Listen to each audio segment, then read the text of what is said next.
जय श्री राम दोस्तों, कैसे हो आप सब। आशा करती हूँ आप लोग ठीक होंगे। तो आज हम तीनों लोग सुनाएंगे आप सभी को सोहर गीत। बहुत ही प्यारा सोहर गीत सुनिएगा और बताइएगा कैसा लगा। तो देर न करते हुए चलिए सुनाते हैं।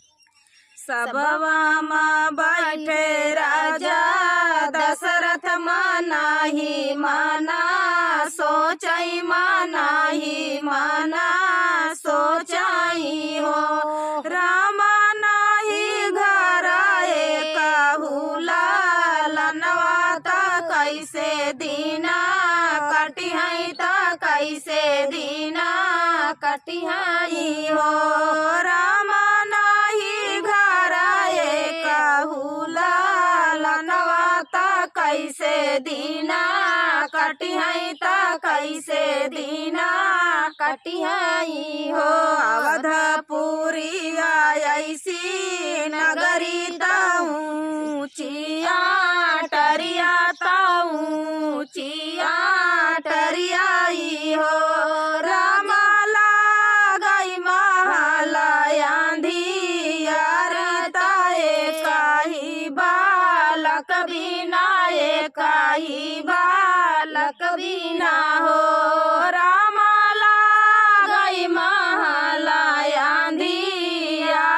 ताए काही बालक बिना काही बालक बिना हो। सभवा से उठाई राजा दशरथ जंगल वही बीचे पहुँचाई जंगल वही बीचे पहुँचाई हो रामा जाई के पहुँचाई गुरु द्वारे तक दुआरे रज कराई दुआरे रज कराई हो रामा जाई के पहुँचाई गुरु द्वारे ता दुआरे रज कराई दुआरे रज कराई हो।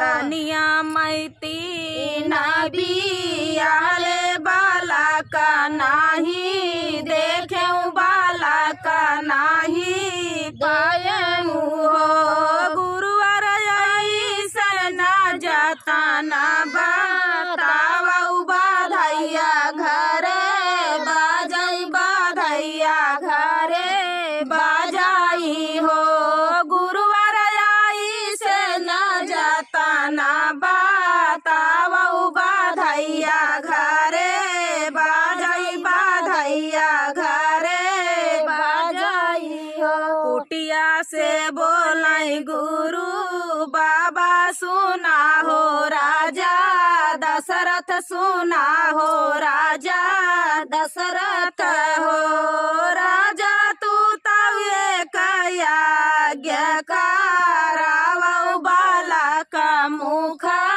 देख ब्या बाला का सुख पाऊ ब्याई हो राजा तू तवे कया गेरा चावा बाला का मुख देख ब्या बाला का सुख पाऊ ब्याई हो।